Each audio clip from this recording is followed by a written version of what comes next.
What's good? What's good? What's good? I am back. Yours truly, one and only Paul Pickett, host of the Paul Pickett Podcast, aka Triple P, aka the Common Sense Podcast, your source for music, sports, politics, world events, and much, much more. We got a special guest coming on here soon. We're gonna give him a little bit of time to come on and whatnot. Um, but I hope y'all enjoyed the fight last Saturday. Of course, Redneck Medell came out victorious. So, and still middleweight champion of BKFC. Um, you got BKFC Fight Night, Mohegan Sun, Porter versus Kleckler coming up June 14th.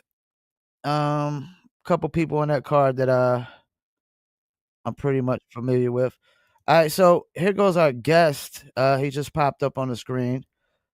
And I'm no expert of the BKFC, but I know enough to know that this guy is one of the most skilled and most disciplined fighters in the BKFC. He's a former interim middleweight champion, 8 fights under his belt, 6-2 record.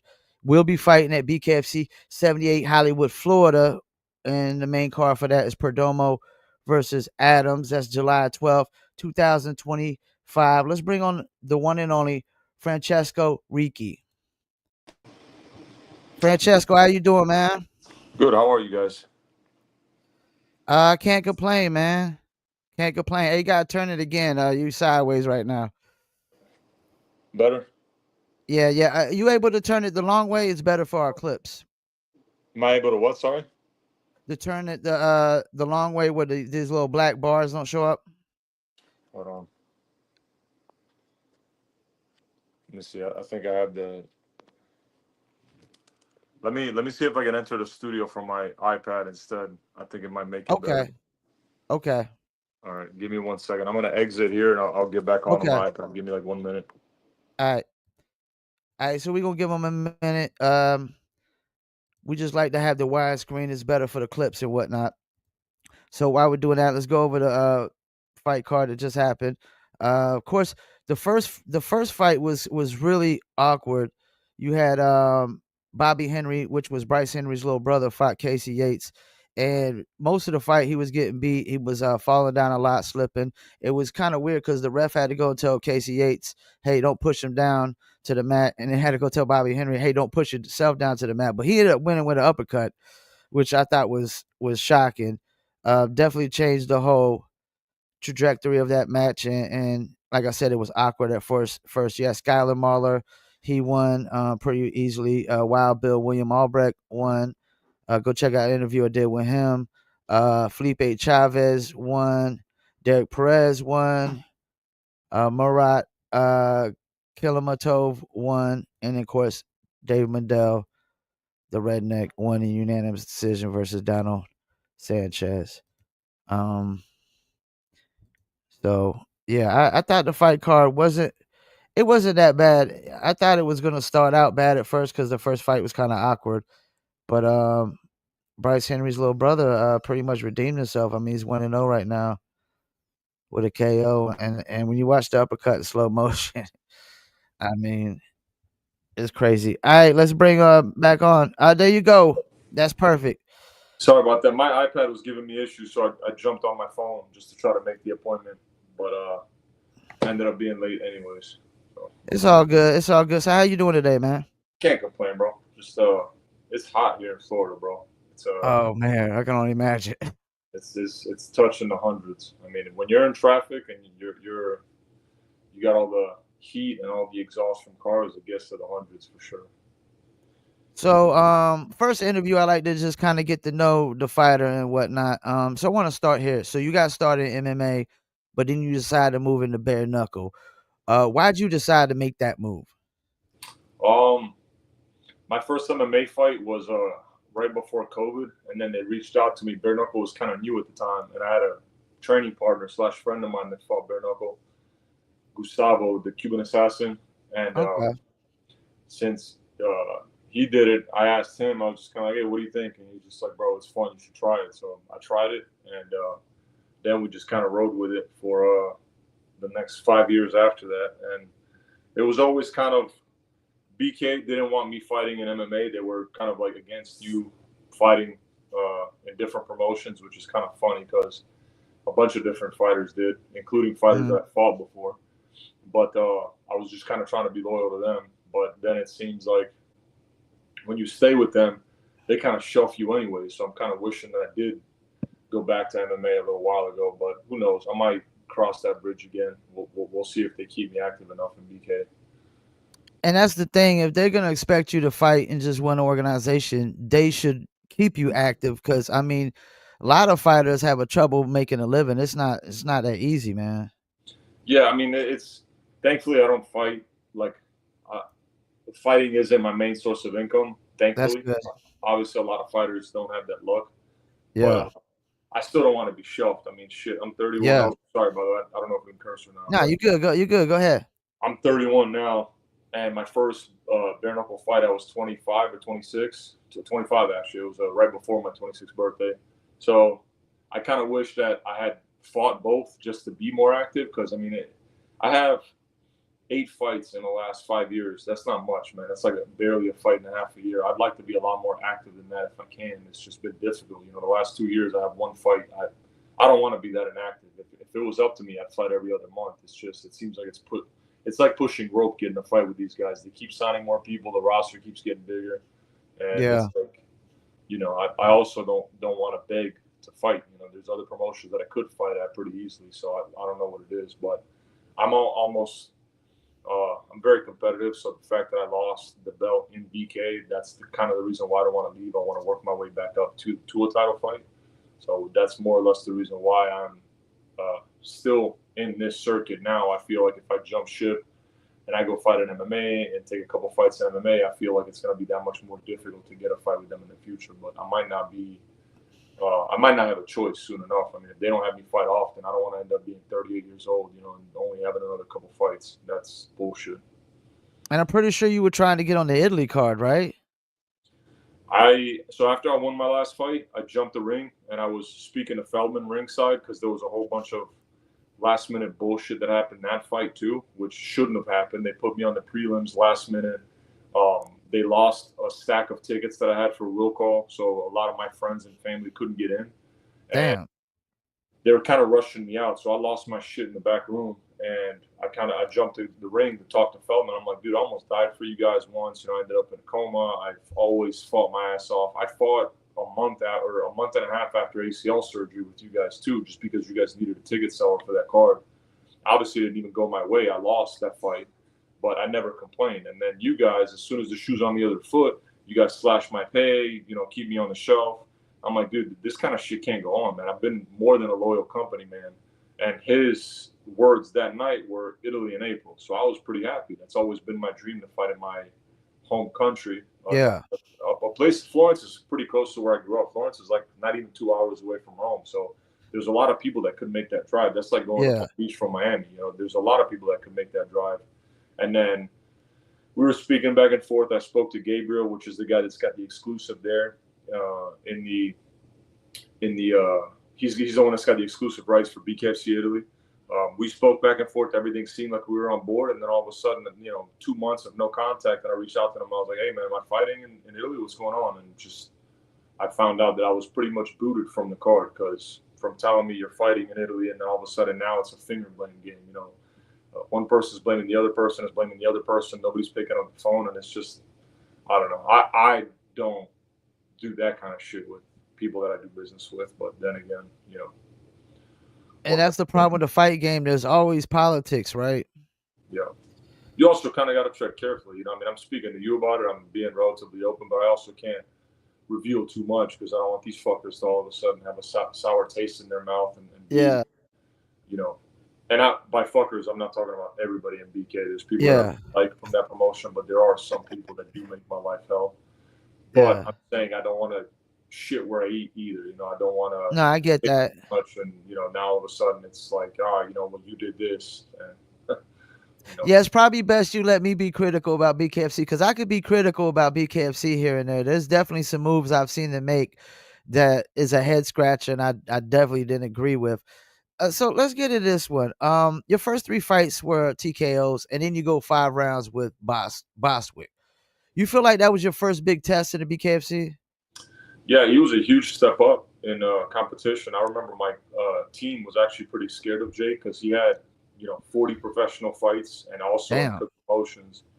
And I went from fighting somebody in Brian Maxwell, which he's got a losing record in bare knuckle. I don't mean to throw dirt on his name because I like Brian, Yeah, but going from somebody that at the time when I fought him, he was 0-3 to yeah, fight Jake, who's 28-10 in Cage Warriors, is a completely different step up, and obviously it showed because I still think to this day he's the toughest guy that I fought. yeah. He's just durable, man. Just very, very durable. He's a really tough guy to get out of there, and he's also fast. Like the thing with Jake, when I fought him, he Uh was huh. fast. He's fighting right now. Me and Jake are close. He's actually fighting a good friend of mine, and I'm staying politically the fuck out of that matchup. I don't want either person to win. I wouldn't mind if it's a really, really boring fight and they don't hit each other a lot because I love both guys. I want Leo to win. I want Jake to win. Oh, that's But they're friends. hilarious. So, and I told Leo, just like I told Jake, I was like, yo, Leo hits hard, and I told Leo like Jake is fast. So Yeah, he was fast. Like when I fought him, it was you just you didn't see the shot that dropped you. Like I didn't see it at all. Like the shot that I yeah. got clipped with, I was like, damn, it came out of nowhere. So he was definitely a huge step up in competition and just seasoned. I mean, he's a veteran. He knew when to rest. He knew when not to. His composure was there. He didn't panic. I feel like a lot of the people that I fought before him had those like Yeah. pre-fight nerves, and they kind of like gassed out early. Where Jake didn't have that. Um, he was definitely a big step up in competition for sure. So you got him as being a tougher than Redneck. No, the thing is this: with Jake, I had the upper hand against Jake by the second round. I never had Okay. the upper hand against Mundell. I didn't win a single Okay. round against Jake, or I don't know if I won one round, but I know for a fact it was never there was never a momentum shift in the fight with me and Dave. And Yeah. Dave's obviously tough as shit. I mean, he's taking punches from some of the bigger punchers in the sport, but um, I'm just saying of people that I've actually spent quite some time with in the ring, which Jake would probably be one of them. He's the toughest guy that I beat for sure because it was just there were times where I thought I really had him out of there, and he just Yeah. quit. Where I've never gotten Mundell to that point. Mundell was pretty much in control of our fight from opening bell. And I was watching the Maxwell highlights earlier, and I saw you do something I don't think I've seen in BKFC before, but you had him in the clinch, and I guess he kind of like laid off for a second, and you just clocked him and knocked him down. I was like, damn, I ain't seen nobody do that, man. And it It's was so dirty quick, and you could hear it. You could just literally hear it. dirty boxing. I'll tell you a funny thing about that fight.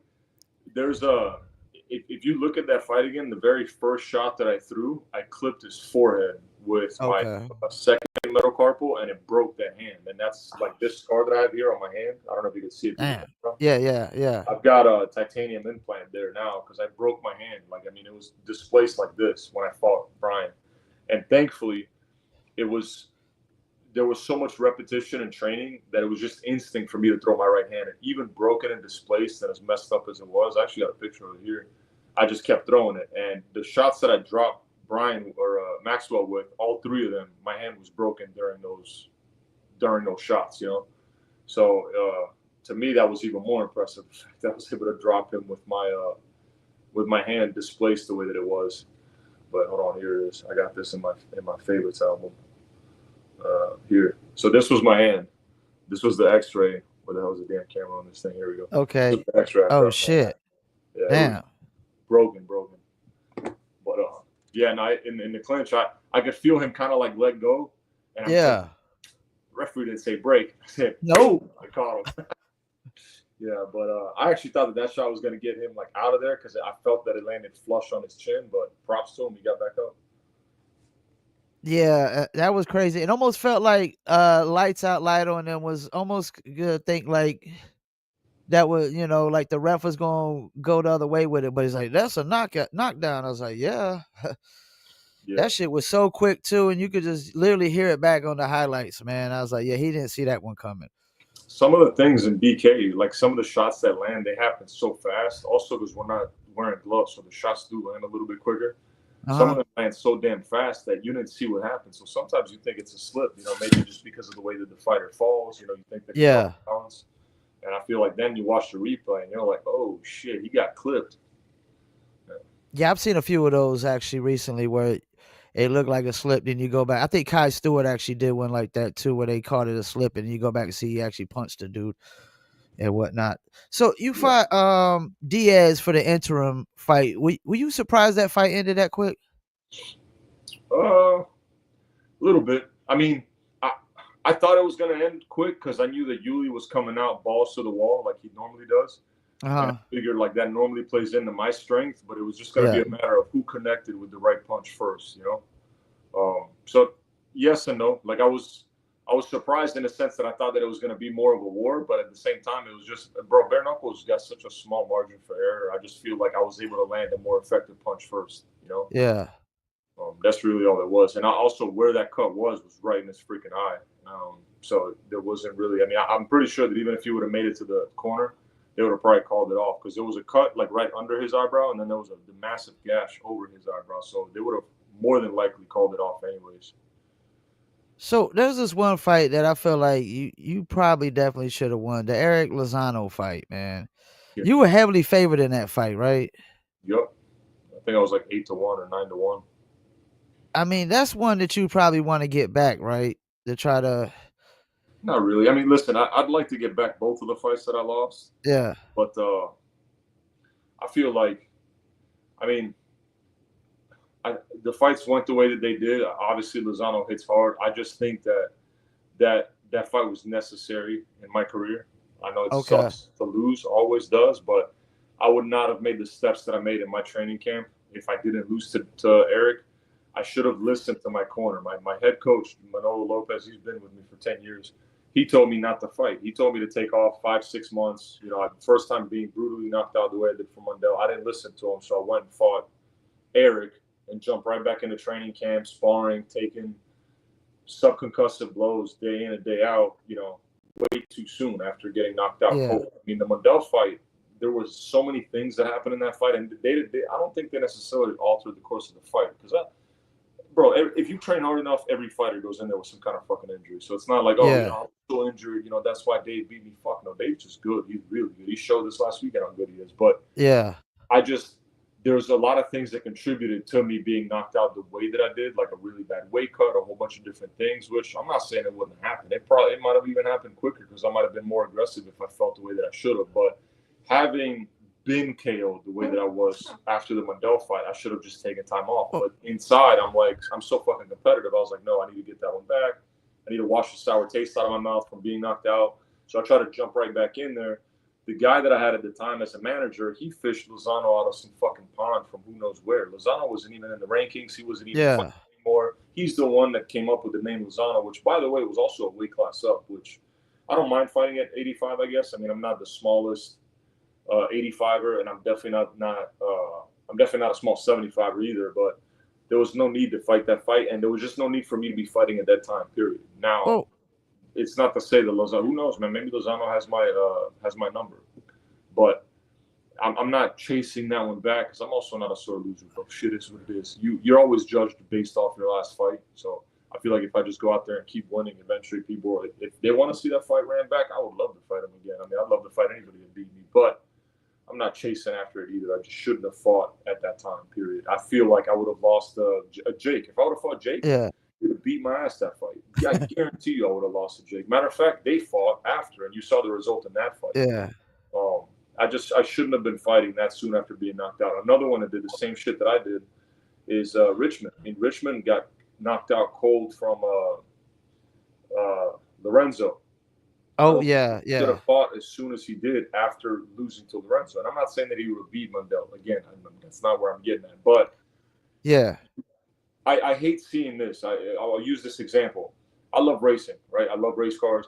There's no point in you seeing a car racing that's got a tired motor, bad compression, sticky rings, a transmission that's not shifting right. What the fuck's the point? You're not going to see that yeah, car 100%. So to race that car up against another car that it should probably beat, or maybe it can be. There's no point because you don't get a definitive answer. Who knows? Maybe if your car was at 100%, it might have won that race that it lost. Now don't get me wrong. Sometimes you go into a fight not being 100%, you win. That happens all the fucking time. I mean, Yeah.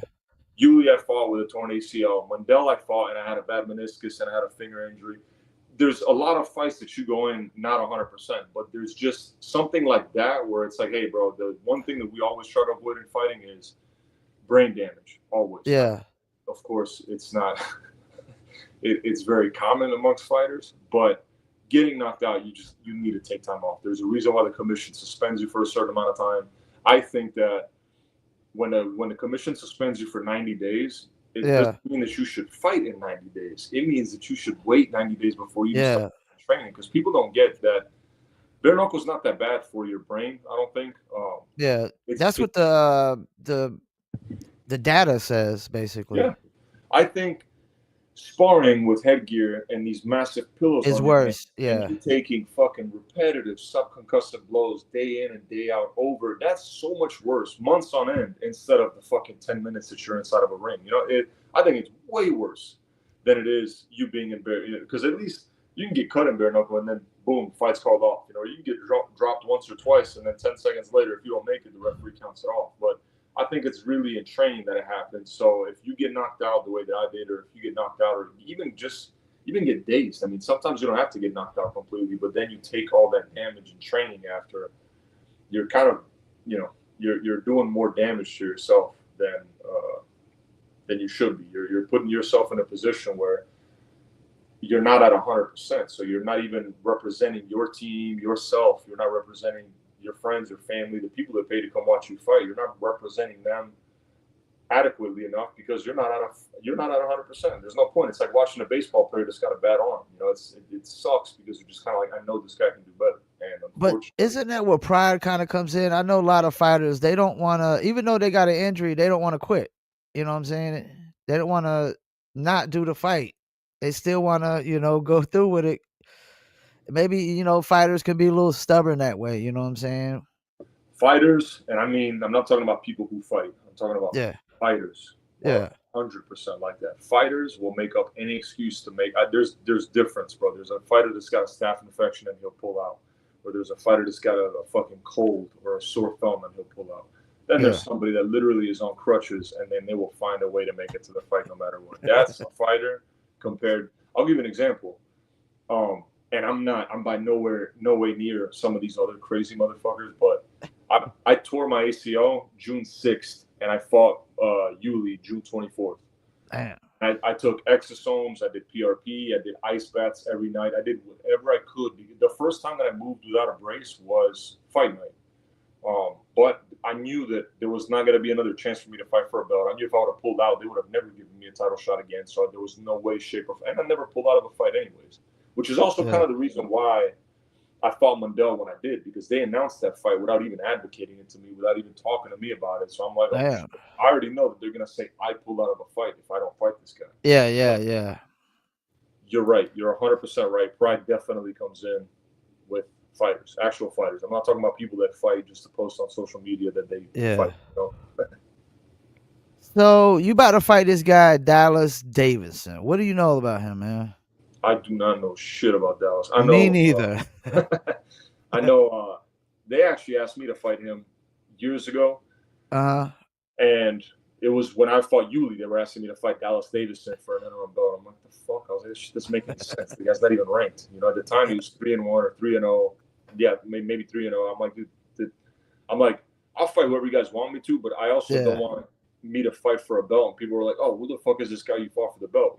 Yuli at least was probably the best person for me to fight, him or Richmond, but Yuli was a previous title challenger. So if I went out there and I beat Yuli better than Thiago Alves did, then it would give people space to say, or bragging rights to say Frank is the true champion. Because Yeah. Thiago struggled with Yuli, Frank beat him a lot better, or at the very least they both won. Who knows who would win in a fight between the two of them? But if I were to go fight somebody completely different, people would be like, that's just a paper belt, which I would understand. I mean, at the end of the day, it's MMA math doesn't always add up, but it still makes sense. Yeah, that's crazy. So what are we expecting with this fight? I mean, you got a height advantage, you got a reach advantage. You looking to exploit that?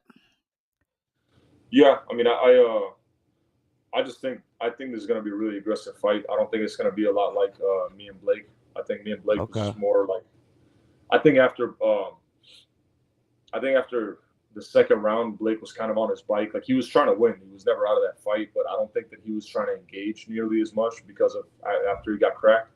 I think this Uh-huh. guy more. I think this guy actually all his wins and all his losses have all come by knockout. So I think this is one of those dudes that whether he wins or loses, he's going to come in there and try to win no matter what. You know, I don't think this fight's going to a decision. I mean, if I was a gambling man, like I said, which I am, I would definitely bet on this fight not going to a decision.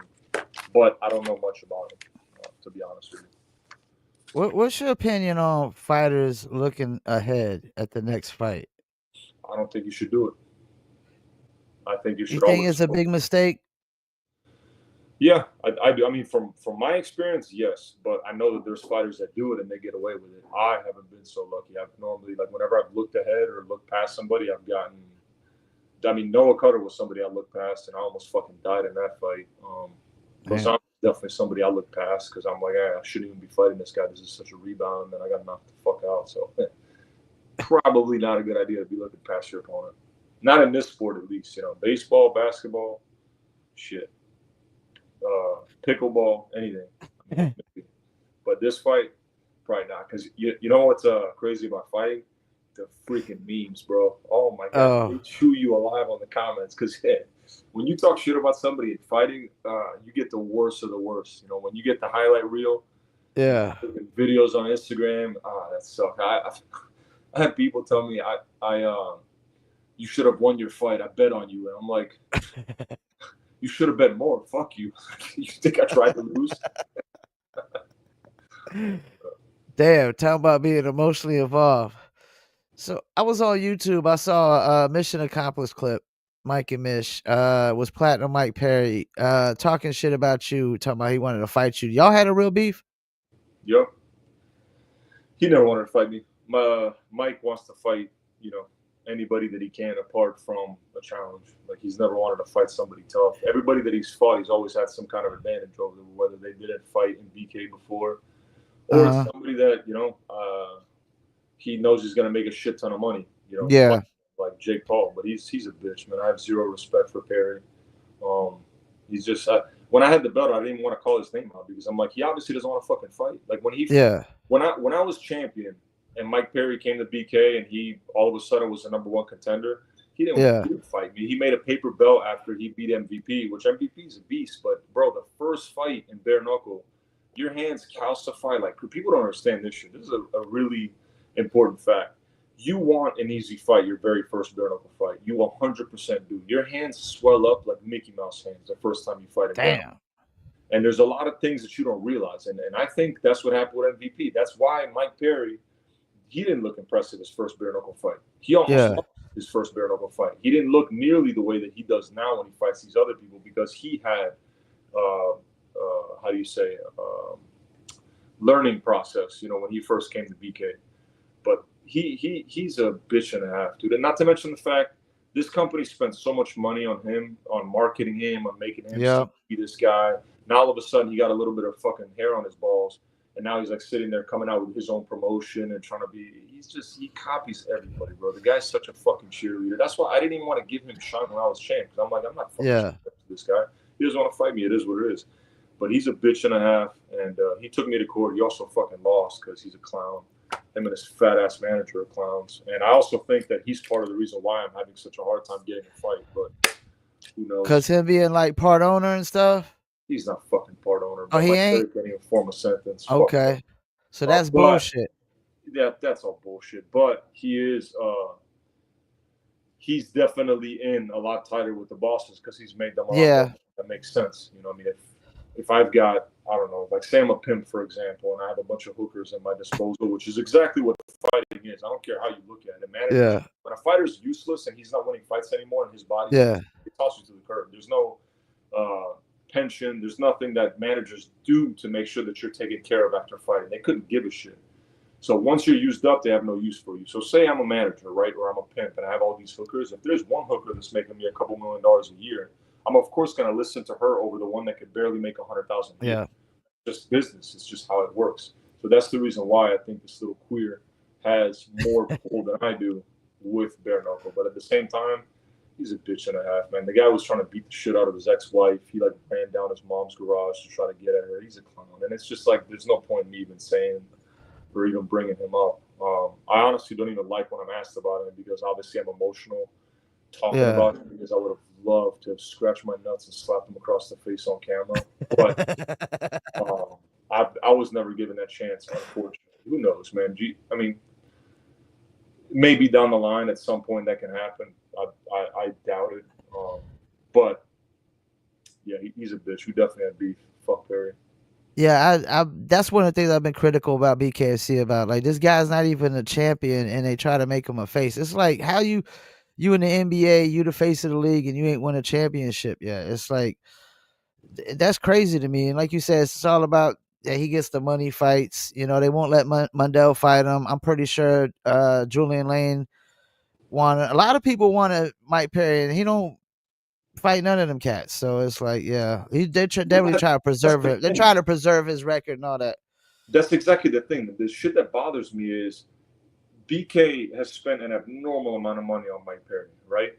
Yeah, Now they're in a bit of a tough situation because because Mike Perry he went got out beat. there, he got molested by a Disney Channel character. So it's like if they were to put him on a card and he would beat somebody, now they're like, oh, the roster in bare knuckle sucks. You guys have a bunch of it's a crackhead league, right? That's the public's perception is Yeah, that Perry can't win a fight in real life, but he goes to bare knuckle and he gets away with murder. But if you were to put him against anybody ranked in the top 5, like Mike would get his asshole peeled over his fucking head. But they spent all this money on this guy. He looks like the fucking face of bare knuckle because that's what they called him, the king of violence, when the guy couldn't fucking hurt shit except for a fat man in a bar. And the guy, the first thing he does when he gets to Mike is calls out Jake Paul, so try to promote a fight outside of bare knuckle. So money that's not even coming back into bare knuckle, by the way, yeah, or promote his own dumbass boxing promotion. It's just everything that the guy can do. It's all about him. He doesn't give a flying fuck about anybody. He doesn't care about his teammates. He doesn't. He's a scumbag in real life. Like that's just I have no good words to say about Perry. Hence, kind of why I don't even like fucking talking about him. But he's just a so, clown, bro. Like the fact that they put that much money towards you, and the first thing you do when you get the mic is try to promote a different promotion. I don't even know how the fuck Feldman even puts up with that. Fuck them. yeah, Like you guys, bare knuckle's growing at an exponential rate, with or without yeah, Mike Perry. You know, it's almost like yeah, the UFC and Conor, right? If Conor was to yeah, split, maybe the UFC might feel it just a little bit, but they're still going to be just fine. They were fine before Conor. They're going to be fine after Conor. After Conor, Conor did a lot for the sport, 100%. I'm part of the reason I'm fighting is because of Conor, but they'll be fine without him. It gets to a point where the disrespect just kind of surpasses the convenience of having an idiot like Mike Perry in place. So who knows, bro? I hope yeah. They they that don't need fight. him He though. deserves it. They don't need him, like you said. I mean, they got. If you go through every division right now, you got a star face in every division, as far as I'm concerned. If you promote him like a star, you know what I'm saying. But that's the thing, like BKFC, another thing, they act like a record label. They're worried about social media following and stuff. But if you don't throw a guy out there for these big fights, it's hard to get that following as well too. I also think I'll take it on the chin, bro. If you're exciting, like you're an exciting fighter, you get a bunch of knockouts, it's easier to promote you. Like, you know, if you're a fighter that goes out there and no matter what is decision on top of decision on top of decision, you're not very interesting. Or you're a guy that goes out like I'm quiet. I don't really talk much. I mean, of course, you definitely got a fucking mouthful out of me just now about that talk, but for the most part, I don't Yeah, talk much. I don't talk shit. I respect everybody that I fight. I mean, me and Mundell were cool before we fought. We're cool now. Me and Yuli were cool before we fought. We're cool now. Me and Jake are really good friends. I mean, fuck, Jake works with me. I have a shop, and he's damn. helped me set that place up. So I'm a very calm, quiet guy. I'm pretty sure that if I was spreading my legs on OnlyFans or I was fucking selling farts in a jar, I would probably have a lot of money from OnlyFans because that's their like new gimmick. You know, like they want to go after these guys that make a lot of noise or are brash. I'm just not going to compromise myself to sit for what at the end of the day. Like Yeah, the fights are going to be the same. I would rather go out there and just obviously I'm not the fighter that I should be. So I'm going to go out there and every single fight try to be more aggressive, try to make a more viral moment or a more brutal knockout. I'm gonna just work to perfect my craft, and if it works out, great. And if it's just not a good fit, fuck it. I might as well just leave. Like if BK doesn't call me to fight again, I'm just gonna go on my merry way and try to find something else. Whether it's MMA, boxing, something else, fuck it. It is what it is. But you've got these guys now that they're sitting there and they're changing their whole persona. They're chameleons. They're changing everything about themselves, the way they walk, the way they talk, just to sit there and try to sell a fight. I don't get that shit, bro. It's I don't know. I mean, to each his own, bro. I guess I don't understand why you're gonna compromise your beliefs over what? Over getting one fucking fight. And then here's the beauty of it. Like 9 out of 10 times, the majority of these guys that are sitting there trying whatever they can to get these fights, they don't even fucking win them. So you go Yeah. and do all this shit. You call the champion a faggot, or you do all this funky stuff on Instagram for what? And then you get this fight, and then you get knocked out, and now all of a sudden it's just like, well, you probably should have been talking shit, Like it happens, fucking very often it happens, and it's just like, now look at you. Now you have zero respect. Now people don't even want to watch you fight because you. It's almost like Mayweather. Mayweather would have lost. Nobody would have watched him fight because everybody wanted to see him lose. Yeah. Because he was so talented. That was his whole marketing scheme. That was his persona. But if Mayweather would have lost, they would have never paid attention to him again. Because if you talk that much shit and then lost, I don't know about that. You're not that excited to watch fight. So I remember your last fight, when Chris Lytle was talking, he felt like you got better your last fight. Do you feel like you're still getting better? I definitely think so. I mean, I made leaps and bounds between my last two fights. I've changed boxing gyms. I'm training Okay. with my buddy Lorenzo a lot, and I put a strong emphasis on. Bro, I'll be honest with you, I was not a good boxer. I'm still not a good boxer, actually. It's not like now I am, but there was just so much that I had to learn. I'm kind of somebody that jumped into it, and I started more advanced steps before I learned like the more basic steps. And I was doing a lot of things wrong. I was leaning over my front foot. I wasn't using my feet to punch, which was another huge one. I would stay in the line of fire. I wouldn't move my head. There's so many things that I needed to get better doing, which I just got in love with hitting people, right? And it just essentially that's all I was focusing on was just offense. But sometimes, Yeah.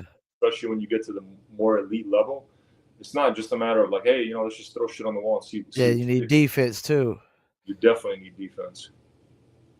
It's also So a matter of landing that punch too, bro. If you can make people miss, like that's, in my opinion, that's so much more important than just being able to hit somebody first. Like yeah. make it pretty. It doesn't need to always be a fucking car crash.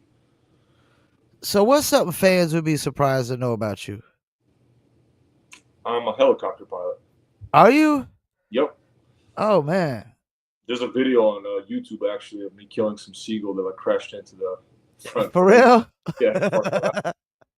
But yeah, I haven't flown in some time though. But I have my rotorcraft, I have my commercial and ATP. I have another 3 companies that definitely take a lot more time out of me, so I just kind of put that one to rest. Also, because as a helicopter pilot in Florida, especially when it's all flat, you really don't make that much money. So you fighting light heavyweight now, right? No, this fight's at middleweight. Middleweight. So are you looking to try to get the middleweight belt again? Or are you trying to move into the light heavyweight or I'm taking one fight at a time. I want to fight for the belt again for sure. uh-huh. But I'm also kind of the whole going back to not putting the cart in front of the horse or not looking past your opponent. I'm Yeah, just yeah. one fight at a time. And to be honest with you, bro, if they want, I'm not going to kill myself trying to get back to a title shot. If they want to see me fight for a belt, great. I'm just going to rack up these wins, just put one after the other, and then just kind of let it speak for itself. I mean, even on the way to the belt last time, I feel like I made so many mistakes, and even deep down inside, I felt like it was just a matter of time before somebody fucking called me or exposed what I was doing wrong. And sure as shit, that ended up happening. Now I'm more going to town on, hey, I just fought Blake. I made this, and this mistake. I fucking walked out of that fight and I definitely got marked up. So like I had some shots on my face. I had a black eye. So I definitely got touched a lot more than I should have. What did I do wrong? Let's go back to the gym. Let's correct it. I'm more so just trying to be a student, which has always been my toughest thing is learning. Like I would have my coach tell me something and I would either argue or say, oh, well, I do this because of this reason. No. I'm just going back to the drawing board and just saying, shut up, listen. Even if it's something you don't learn or you don't listen, or sorry, Uh-huh. something you don't do, just learn it anyways. I'm trying to be as good of a student as I can be. I mean, don't you think you possibly should be ranked right now? Like I mean, I'm looking at Zeb Vincent. I mean, he just lost. He's 3-2. Doug Coltrane. I mean, he's from my state, but I don't know, man. I don't know either. I never I understand these only have one rankings. loss at 175 to the champion, but for some reason I'm not. Yeah. Oh well. I'm I've I don't been actually thinking about doing my own rankings because I don't be liking some of these rankings I be seeing. I don't get and it. that's the thing too. Like now I'm fighting somebody that's not ranked. And Yeah. if I knock him out, It doesn't really I'm gonna help be as much, ranked. right? You know what I'm saying? Like it's just like, but now I'm at 175, former world champion, only lost to the champion. 7-1 would be my record in that weight class, or 6-1 would be my record in that weight class, and I'm still not ranked. How the fuck does that make sense? But like I said, bro, it's Yeah. all about the tattoos and the OnlyFans. um so like what's your training like up to this fight? Like how many days you typically train for a fight? When I have a fight camp, so I'll give you. Let me text this guy real quick. That's Uh, cool. I'm gonna somebody's look something up uh, anyways. um. So I still work every day, but Uh-huh. I'll try to train at least once a day, like during Okay. camp. Like now that I have a fight lined up, every day I got to train somehow. Even if it's not actually like boxing training or sparring, I'm gonna try to do Yeah. something active. You know, whether it's a freaking Bulgarian back workout, active recovery, something. You know, but every day I need to do something. See, even I looked up Knuckletown official. Even they got you sixth, but they got Jake right in front of you. I'm like, but you beat Jake, so this don't make sense. Hmm. I, We'll I see. don't be I mean, understand. there's two fights in that weight class. Uh, at 175 that are coming up July 12th. There's Jake's fight with Leo, and then there's my fight with this kid Dallas.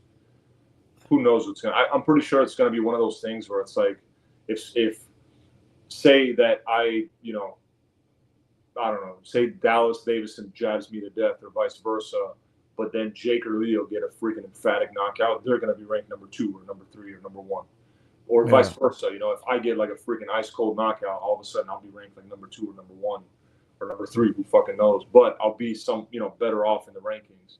I think that it's one of those situations, but I sure shit don't think that I should be ranked number six. But at the same time, who gives a shit? I mean, I don't think that anybody in that weight class can beat me on a good day, but that's the whole point to just kind of like putting the wins together and just seeing what happens.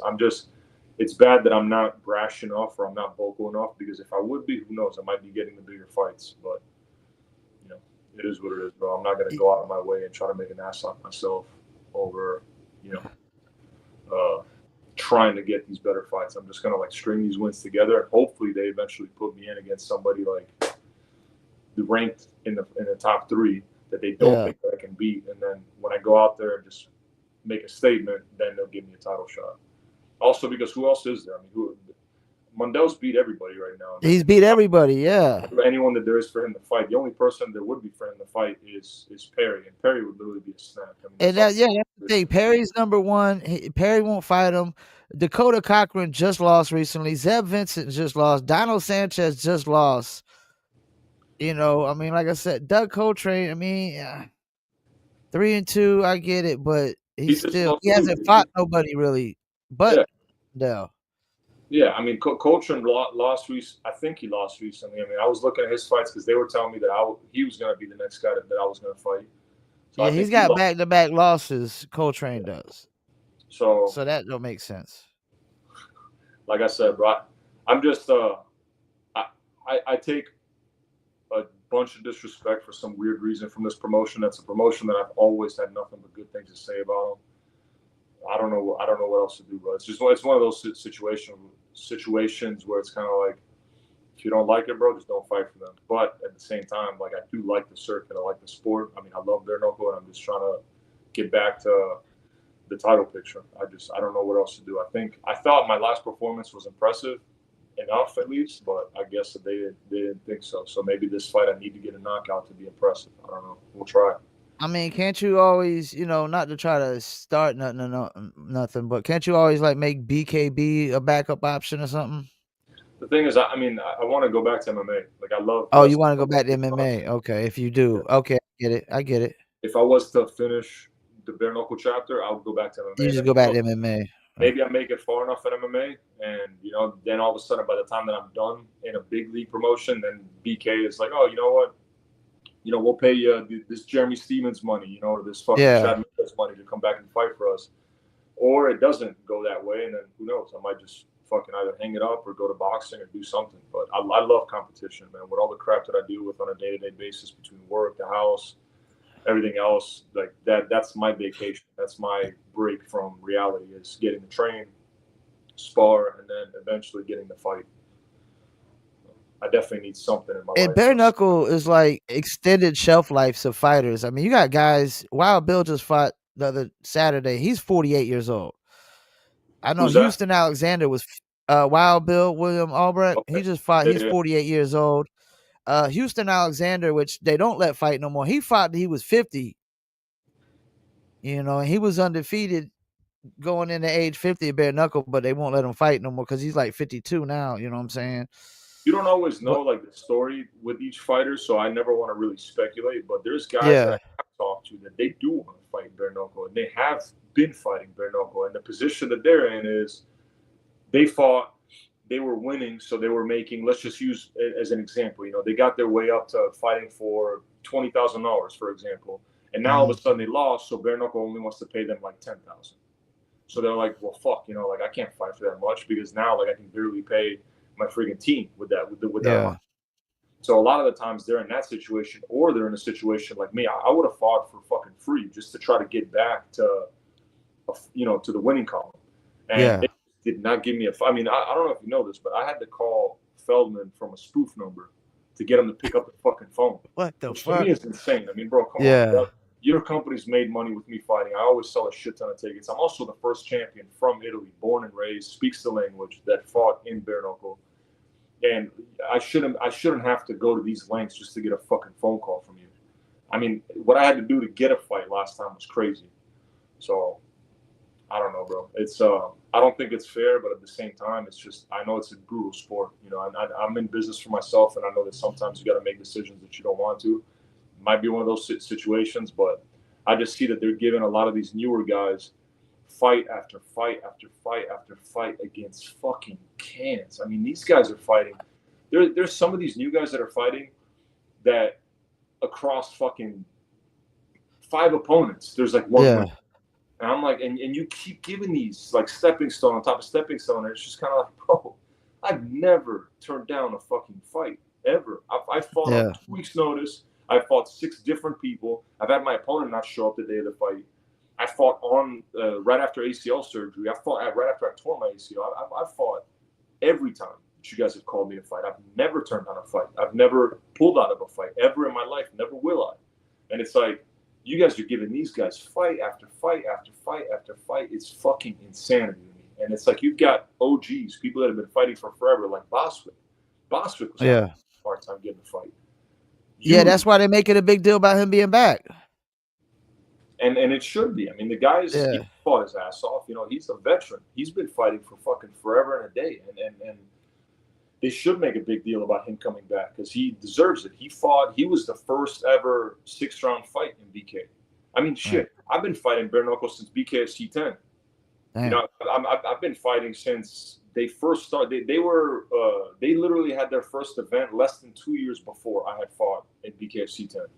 Yeah. I was with them literally from the birth, and now you've got all these new guys, and it's just I don't know, bro. I think there should be some kind of loyalty, especially, bro. I'll tell you this, and I would never ever, regardless of the fact, but the amount of attorneys that reached out to me after the whole coma thing happened with BK, because of course a lot of people were trying to get them off the map. They wanted me to go after them for negligence, personal injury. I'm like, get the fuck out of my inbox. Are you kidding me? Like, you really think I'm gonna go and sue somebody that I fucking asked to fight for? Are you like, to me, that I can't even comprehend that. The concept is just stupid. Yeah. But I'm just saying, there's a lot of other fighters that I know would have jumped on that in a heartbeat. And I advocate for bare knuckle. I'm like, dude, not only did they pay my hospital bills, they took care of me, they do right by the fighters. And for me, Yeah. all of a sudden, I lost a fight and then lost another one right after, which it's happened to a lot of fighters have lost back to back. But now it's almost impossible for me to get a fight. I don't know. That to me wasn't fair. But you know, what are you gonna do? We're here Well, now. isn't it cheaper for them to bring in these guys on their first fight though, the debuts? I think so. Yeah. 'Cause these And guys are that's what I fighting think for it is. peanuts. It seems like a money grab, a greedy thing. Cause I ain't gonna say no names, but there's some guys in BKFC that I know are just getting flown in to get their asses whooped every single time. Yeah. I mean, But this. they love it too. That's the thing though. You know, I haven't interviewed anybody that doesn't love this shit. And that's what I love about you guys, man, that y'all, even when you're not really making a lot of money, you still love this. There's a. I think that there's guy. I think you know what's crazy. I think the biggest truth room is the back. Is the warm up room in the back. Because you Uh, see some guys that are out there fucking sweating bullets and uh, can't wait for this to be over. And then you see some guys that that's when they start to feel comfortable. That's when they're like getting warm. That's when they actually like enjoy the moment. And I think that you've got the like you mentioned the crash test dummies that are flown in from out of town to fucking get their ass beat. And those guys, they like having their Instagram bio saying professional fighter. They're the guys that yeah, they go anywhere. They could go to a Chuck E. Cheese with their kid and they're like, I'm a professional fighter, you know, regardless of the fact that your record's like 1-10. You got those guys, and then you've got the guys that are like, man, I can't wait. Like this moment only comes around once in a couple months. If I'm lucky, like this is the time. yeah, You know? yeah, You've got those guys. They actually genuinely enjoy being in there, the competition. It's bro, it's to explain to somebody that's never fought before, especially for a promotion like bare knuckle where the production is legit. yeah, it It is is. blinding. I mean, the lights are blinding when you walk in there. Like the noise is deafening. It's like it's gladiator shit. It's Yeah, modern. yeah. That's what Like, I've always said. American Gladiator. and it is difficult to like hone your senses when you're in the fight. 9 out of 10 times, the first punch you throw doesn't even fucking land because you're just so. How do you say? You're so like uncalibrated. You know, there's so Yeah, much stuff that's like distracting you, and it really is a fucking challenge to hone in, bro. But once you embrace it, like once you get comfortable and you enjoy it, it's like, oh man, it's the best feeling. You smell the blood from the people that fought before you. damn. It's awesome. That's crazy. Hey, before we let you go, any shout outs you want to do, any sponsors or anything, or anything you want to say to your opponent? Uh, yeah. To the sponsors, Epoxy Pros, uh, they really helped out with this camp. That's Speed what's and up. Truck, and yeah, man. Allied Logistics and Transport, and then just everybody that comes out to watch, watch us fight. I mean, I know that obviously you guys have a good time when you go there, but we wouldn't be fighting if it wasn't for you. And for my opponent, fuck no. We'll be talking plenty when we're in the ring, but I have nothing to say to him yet. Well, I appreciate you taking the time out, man. Definitely gonna be rooting for you. I know that's gonna cause me some trouble down the line when I interview guys because they be like, "Yo, you remember that time you said you was rooting for him?" But yeah, I definitely expect you to come out with a win on this one, man. So Thanks, Paul. Well, I'll always do an interview with you, and and I always show thanks, man. Thank you appreciate for it. giving me the Yeah, chance to I enjoyed this one, man. I didn't expect you to be vocal. so outspoken. Yeah. Yeah. I just feel like I've kind of held a lot of shit in for quite some time, but you know, you don't live very long, so you might as well get what's on your head out before you can. Yep. Well, man, enjoy the rest of your day, man. And I'm definitely gonna be tuning in, rooting for you, man. Thanks, Paul. We'll talk soon, brother. Thank you for the interview. All right, peace. All right, bud. Wow, I enjoyed that interview. Really funny, man. Hilarious. I didn't expect it to really go that way. Cause he seems like a real, like humble cat. You know what I'm saying? Like he doesn't really, like you say, he doesn't shit talk the opponent and stuff like that. He just goes in, gets the job done, and just does his thing, man. But Francesco Ricci, uh, will be fighting, of course, Hollywood, Florida. BKFC 78, Perdomo versus Adams, July 12th, 2025, 7 p.m. Eastern Time. And that will be available on the BKFC app, also available on Fubo Sports. And I usually watch it on Amazon Prime. And he'll be fighting Dallas Davison. I don't know much about him, but I do expect Francesco to come out with a victory on that. And of course, that's going to be a stat card like usual. And let me just go through the card real quick. And I won't pick who I'm going to think's going to win yet cuz I still got another interview from this card which is Robert Armas, who'll be fighting Justin Ibarola. So tune in for that Tuesday at 7 p.m. Eastern time. But you got Leonardo Perdomo versus Arnold Adams, which is I'm really interested to see that. I don't see anybody beating Perdomo anytime soon, though. You got G Perez, the Cut Man, versus Andrew Strode. Go check out the interview I did with Strode. Robbie Peralta versus Brian Duran. That should be interesting. Of course, like I said, Justin Ibarola versus Robert Armas. We're going to see what he has to say. You got H.D. Howard Davis versus Draco Rodriguez. Gaston Reno versus Milton Volter. Then you got Francesco Ricci versus Dallas Davidson. Julio Perez Rodriguez, who's 3-0, versus Esteban Rodriguez, who's 3-1. That should be interesting. Lionel Carrera versus Jake Bostic. And Jake Bostic, which we talked about a lot in this interview, is back. And like he said, he had trouble getting some fights, but now he's back, and hopefully he's here to stay. The beautiful Christine Vicens versus Sarah Click, and Stephen Tomahawk Townsend, who I interviewed the other day, versus Keith the Officer Richardson, not the rock star.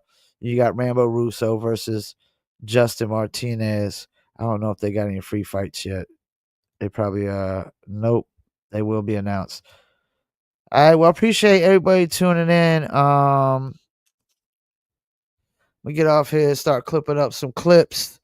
So make sure y'all, like I said, go check out the interviews. I go live on YouTube, Facebook, and Instagram.